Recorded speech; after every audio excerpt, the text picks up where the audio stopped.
brought to you by Sensodyne K। अभी लेके आए सेंसोडेंट के, टूथ का करंट गॉन तो लाइफ का करंट ऑन। बिहार में पूछा नहीं जा रहा है। उत्तर प्रदेश में अखिलेश यादव ने बता दिया कि हम 7 सीटें आरजेडी को देंगे। कांग्रेस अपनी पहले तो प्रदेश के स्तर पे बोले कि बराबर बराबर पे लड़ें, फिर जब उनको विधानसभा में दोनों दलों की, सपा की और कांग्रेस की स्थिति के बारे में बताया गया तो कुछ घटी हैं। अविनाश पांडे राजस्थान में गहलोत जी के करीबी मित्र थे, अब उत्तर प्रदेश पहुंचा दिए गए हैं। बातचीत चली रही है, वहाँ से कोई स्पष्ट संकेत आ नहीं रहे हैं। उत्तर प्रदेश से ले दे के एक रायबरेली की सीट, उसमें 2-4 सीटें शहरी सीटें और जोड़ी जा सकती हैं, जैसे बनारस की या इलाहाबाद की या गाज़ियाबाद की, नोएडा की, इस तरह की सीटें, कानपुर की सीट, झांसी की सीट, ये सब हैं। जहाँ पे सपा रेयरेस्ट ऑफ रेयर मामलों में दूसरे नंबर पे रही है, झांसी जैसी एक आध सीट पे कभी एक आध बार जीती है, अदरवाइज वो मेन फाइट से बाहर रहे हैं।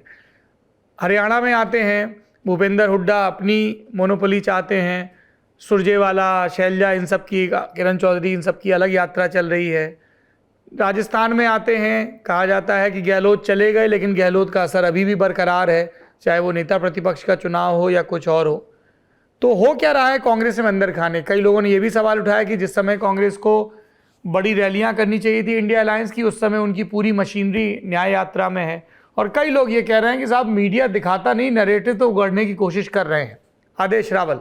मैं इसकी शुरुआत बंगाल से करूंगा और फिर आपको पंजाब ले चलूंगा और उसके बाद फिर आपके सवालों का जवाब देते हुए हरियाणा, दिल्ली, उत्तर प्रदेश, राजस्थान होते हुए हम चलेंगे केरल तक। जी, दरअसल ममता बनर्जी का ये जो कल घटना घटी है, एपिसोड हुआ है, इसके पीछे का कारण क्या है? ममता बनर्जी ने खड़गे साहब को फोन करके ये कहा था कि मेरी राहुल गांधी से बात करवाइए। तो खड़गे साहब ने वो मैसेज राहुल गांधी की तरफ भेज दिया कि भैया ममता बनर्जी आपसे बात करना चाहती हैं। इस वक्त सबसे बड़ी समस्या कांग्रेस पार्टी की ये है कि कांग्रेस पार्टी के तमाम बड़े नेता और विपक्षी दलों के तमाम बड़े मुखिया जो हैं वो सब राहुल गांधी से बात करना चाहते हैं, कमिटमेंट चाहते हैं और ये चाहते हैं कि फाइनल कमिटमेंट वहां से हो, उसके बाद हम सीट शेयरिंग की बात करें या जो भी फाइनल फैसला लेना है वो बात करें। तो इन्होंने क्या किया, 13 जनवरी को माफ कीजिएगा, राहुल गांधी की तरफ से और खड़गे साहब की तरफ से मेल भेजा गया और पत्र लिखा गया कि ममता बनर्जी को बंगाल में जब भारत जोड़ो यात्रा आएगी तो आपको उसमें शामिल होना है। लेकिन किसी ने भी, अगर मैं आपको कोई निमंत्रण भेजता हूं, आपको व्हाट्सएप कर दूं और उसके बाद आपको फोन ना करूं, तो शायद आपको बुलाने में मेरा पर्सनल टच नहीं आएगा। तो एक पर्सनल टच की कमी दिखाई दी ममता बनर्जी के साथ में। फिर क्या हुआ, परसों मोहम्मद सलीम एक लेफ्ट के नेता हैं, उनको फोन किया अधीर रंजन चौधरी ने और कहा कि यात्रा राहुल गांधी की आ रही है और आपको उसमें आना है। तो मोहम्मद सलीम ने कहा कि यार मैं कैसे आऊंगा, वहां तो ममता बनर्जी होंगी। बोला तुम छोड़ो, कोई नहीं होगा, तुम्हें आना है। और उस बात को लीक कर दिया गया, जिसका इम्पैक्ट कल ममता के बयान पे साफ साफ दिखाई दिया। तो ये जो घटनाएं घट रही हैं, और जब यात्रा पहुंचने वाली थी, अब आप देखिए कांग्रेस पार्टी की समस्या क्या चल रही है इस वक्त की, जो राहुल गांधी यात्रा कर रहे हैं, खड़गे साहब की 10 रैली लगा दी गई है देश के अलग अलग हिस्सों में, और संगठन के महासचिव केसी वेणुगोपाल और मीडिया के इंचार्ज जयराम रमेश, ये दोनों यात्रा के साथ चल रहे हैं, वो दिल्ली में तब से है ही नहीं। और राहुल गांधी का ज्यादा फोकस हो रखा है हेमंत बिस्वा शर्मा के ऊपर, कुछ पर्सनली उन्होंने ले लिया हो। पिछले 10-12 दिन की यात्रा में अगर हम मोटा मोटा निकालें तो 80% यात्रा असम या उसके आसपास ही घूम रही है। आज शायद वहां से वो बाहर निकले। अब आज आते हैं पंजाब के। कल 2 खबरें आई कि पंजाब आम आदमी पार्टी और ममता बनर्जी ने झटका दे दिया इंडिया अलायंस को। ममता की बात को मैं सही मानता हूं कि हाँ ये सही है, लेकिन पंजाब में कोई झटका नहीं है अलायंस को लेकर, क्योंकि जब बैठक हुई थी कांग्रेस की तरफ से एक संगठन, एक अलायंस कमेटी बनाई गई है जिसमें अशोक गहलोत, भूपेश बघेल, मुकुल वासनिक, सलमान खुर्शीद और मोहन प्रकाश की एक टीम है जो सबसे बात कर रही है। इस अलायंस कमेटी ने पहले तमाम कांग्रेस प्रदेश कमेटियों से बात की, उनकी समस्या पूछी, उनसे पूछा कि आप कितनी सीट ले सकते हैं, कितनी हम दे सकते हैं, कौन कौन सी वो सीट है। उसके बाद यही अलायंस कमेटी है जो इंडिया अलायंस के घटक दलों के साथ बातचीत कर रही है।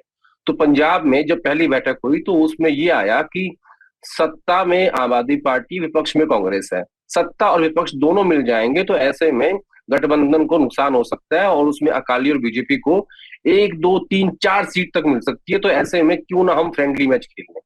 तो अब तय ये हुआ है पंजाब में, कोई झटका नहीं है अलायंस को। बेसिकली ये फ्रेंडली मैच हो रहा है, ये सहमति से हो रहा है कि पंजाब में जितनी भी सीटें लड़ेंगे दोनों मिलके उसमें सहमति बना लेंगे और आप उन सीटों पे कमजोर कैंडिडेट दे दीजिए, इन पे हम कमजोर दे देंगे। तो ये मैं नहीं मानता कि ये एक सेटबैक है इंडिया अलायंस के लिए। अब आइए हरियाणा के ऊपर। हरियाणा में आम आदमी पार्टी चाहती है कि उनको एक सीट मिल जाए, लेकिन मुझे नहीं लगता कि भूपेंद्र हुड्डा उनको वहां पे कोई सीट देंगे, क्योंकि उनको लगता है कि कांग्रेस पार्टी वहां मजबूत है और उनके पास 10 की 10 सीटों पे कैंडिडेट्स हैं। दिल्ली में 4-3 का फॉर्मूला है, लेकिन आज ही सुबह मैं किसी से बात कर रहा था, नेता है दिल्ली के, वो कह रहे थे कि जिस हिसाब का इम्पैक्ट आ रहा है 22 तारीख के कार्यक्रम का, मंदिर के शिलान्यास का, प्राण प्रतिष्ठा का, उससे नहीं लगता कि हम अलायंस करने के बावजूद भी कोई सीट दिल्ली में जीत पाएंगे। और अगर ऐसा रिजल्ट ऐसा आना है तो अलायंस करने का फायदा नहीं है, क्योंकि आम आदमी पार्टी और कांग्रेस का एक वोट बैंक है। यानी अगर आपको भाजपा का वोट नहीं छीनना है, आपको आम आदमी पार्टी से अपना वोट बैंक लेना है। अगर ये दोनों मिल जाएंगे तो कांग्रेस का जो बचा खुचा वर्कर है उसको भी आप कंफ्यूज कर दोगे, उसका भी नुकसान आपको उठाना पड़ेगा। तो 1 सीट हरियाणा में, 3 दिल्ली में, और आम आदमी पार्टी चाहती है कि पंजाब को कंपनसेट करने के लिए आप हमें 1 सीट गुजरात में दीजिए और 1 सीट गोवा में दीजिए, जिसके लिए कांग्रेस राजी है। गुजरात की सीट है भरूच, जहां से अहमद पटेल हुआ करते थे, उस सीट को वो चाहते हैं। उनके नेता हैं जो आजकल जेल में, जिनसे मिलने केजरीवाल गए भी थे। तो पंजाब को कंपनसेट करने के लिए हरियाणा, दिल्ली, गोवा और गुजरात की बातचीत चल रही है, जो लगभग फाइनल है। इनमें सीटें इनको मिल भी जाएंगी। अब आपने कहा राजस्थान में गहलोत साहब सदा से पावरफुल रहे हैं, 15 साल मुख्यमंत्री रहे। और इस बार क्या हुआ कि जब लीडरशिप के साथ सचिन पायलट की बातचीत हुई तो उन्होंने ये पूछा कि भाई इस बात की क्या गारंटी है कि अगर मैं स्टेट चला जाता हूं अध्यक्ष बन के, तो गहलोत साहब दिल्ली में महामंत्री नहीं बनेंगे हर बार की तरह। तो उनको कहा गया कोई गारंटी नहीं है। इसीलिए सचिन पायलट ने फैसला किया कि मैं वर्किंग कमेटी के साथ साथ जनरल सेक्रेटरी बनूंगा किसी भी स्टेट का, ताकि गहलोत साहब दिल्ली ना आ सके। तो ये जो इंटरनल फाइट कांग्रेस की हर राज्य में चल रही है वो बिल्कुल पीक पे है। इसी तरीके से जो समस्या पंजाब में है सत्ता और विपक्ष के बीच में, वही सेम समस्या केरल में है। वहां भी लेफ्ट और कांग्रेस उसी स्थिति में है। तो वहां पे भी मुझे लगता है अलायंस नहीं होगा, वहां पे भी ऐसे ही अंडरस्टैंडिंग होगी। अब आप बात कर रहे थे लेफ्ट की। आजकल आपको पता है कि सबसे ज्यादा सबसे क्लोज सलाहकार कौन है राहुल गांधी का? उनका नाम है सीताराम येचुरी। तो सीताराम येचुरी भी इन चीजों में इंपॉर्टेंट रोल प्ले कर रहे हैं। और मुझे लगता है कि एक बार फिर कोशिश होगी कि ममता बनर्जी को किसी भी तरीके से वापस लाया जा सके। लेकिन एक चर्चा पार्टी के भीतर ये भी है कि ईडी के बहुत सारे केसेस अभिषेक बनर्जी और उनकी पत्नी के ऊपर हैं, वो भी एक समस्या हो सकती है। तो ये चर्चाएं हैं, गॉसिप है, सत्ता गलियारों की, कितनी सच्चाई है कितनी नहीं है तो हम नहीं जानते। लेकिन ऐसी बातें निकल के कल से लेके अब तक सामने आई हैं। ममता बनर्जी सेटबैक है, आम आदमी पार्टी और पंजाब सेटबैक नहीं।